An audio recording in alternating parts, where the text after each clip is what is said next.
L'enfer attend certains hommes de Dieu oints et puissants. Suivez ce message prophétique et vous saurez pourquoi.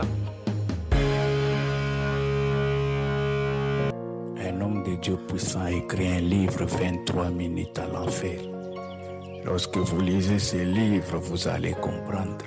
C'est un homme de Dieu puissant, intègre, avec une très grande communauté.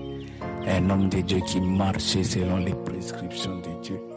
Mais une fois, il a passé une expérience traumatisante. Il s'est retrouvé 23 minutes en enfer. Et quand il est revenu de cette expérience, il est resté traumatisé pendant plusieurs jours, pendant plusieurs semaines. Ce qui l'a traumatisé, ce n'est pas seulement les choses qu'il a vues en enfer, les choses horribles, effrayantes qu'il a vues en enfer. Ce qui l'a traumatisé le plus, c'est comment lui s'est retrouvé dans cet endroit-là. Et il a réfléchi pendant longtemps. Et après, qu'est-ce qu'il a fait? Il a vendu sa maison qui coûtait, il avait une grosse villa qui coûtait de plusieurs millions de dollars. Il avait un véhicule de luxe, il a tout vendu. Il est allé acheter des choses modestes, moins chères. Avec le reste d'argent, il a commencé à appuyer les veuves, les orphelins et aider les nécessiteux. C'est parce qu'il a compris que s'il s'est retrouvé dans cet endroit en enfer, ce n'est pas à cause de la grâce, de l'onction du ministère, mais c'est parce qu'il a négligé la veuve, l'orphelin. C'est parce qu'il a négligé Lazare qui était à la porte. Toi aussi, homme de Dieu, si tu continues à négliger les veuves et les orphelins, tu es dans une course effrénée des richesses. On veut acheter des véhicules, on veut acheter des jets privés, c'est bien. Mais la chose la plus importante pour Dieu, c'est les prochains. Qu'as-tu fait de ton frère? Si tu peux aider les gens, il faut le faire. Il faut déclencher l'opération Lazare qui consiste à prendre tout ce que vous avez pour aider les autres. C'est ça qui compte pour Dieu. C'est sur base de ça qu'il va nous évaluer et non pas sur base de l'onction, de la grâce, de la puissance ou des ministères que nous sommes en train de faire. Commencez par donner l'argent aux autres. Commencez par donner l'argent aux veuves, aux orphelins. Vous allez voir comment les choses vont s'ouvrir. Savez-vous que beaucoup des hommes de Dieu vont se retrouver en enfer parce qu'ils ne respectent pas la loi des copies.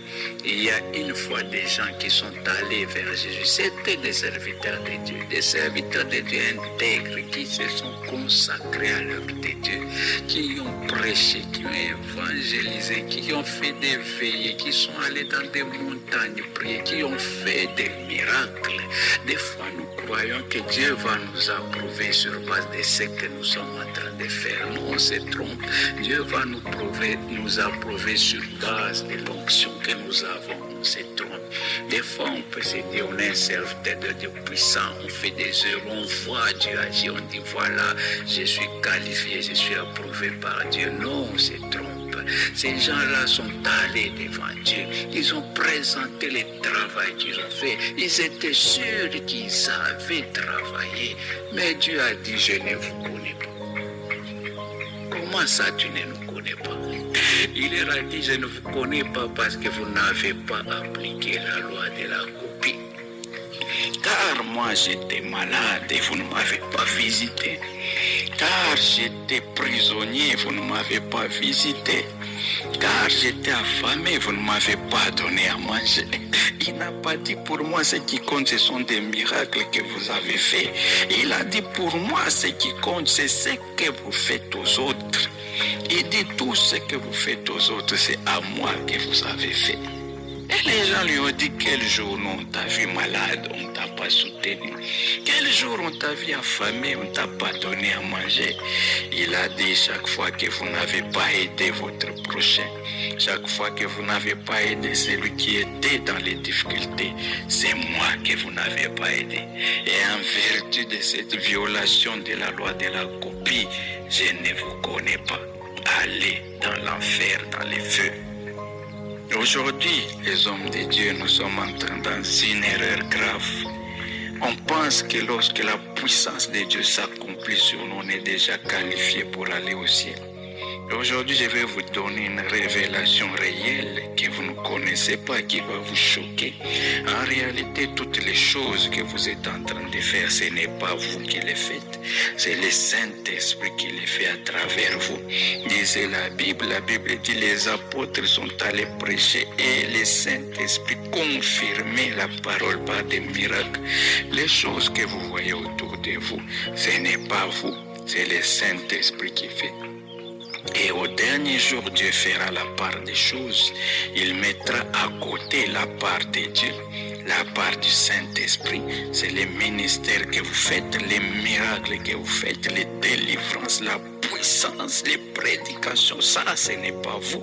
Il mettra à côté et il va regarder maintenant ce qui reste de toi. Et ce qui reste de toi, c'est quoi? C'est la loi des copies. Qu'as-tu fait de ton frère? Qu'as-tu fait de ton prochain? Qu'as-tu fait de la femme que je t'ai donnée? Tu peux être un grand serviteur de Dieu, mais tu négliges la femme que Dieu a mis à côté de toi. Il te dira, je ne te connais pas. Parce que j'étais dans la maison, tu ne m'as pas donné de vêtements. J'étais dans la maison, tu ne m'as pas bien gardé. Tu diras quel jour tu étais dans la maison et te dira la femme que je t'ai donnée. Comment tu l'as traité, les enfants que je t'ai donnés. Beaucoup d'entre nous vont se retrouver en enfer parce qu'on ne comprend pas la loi de la copie.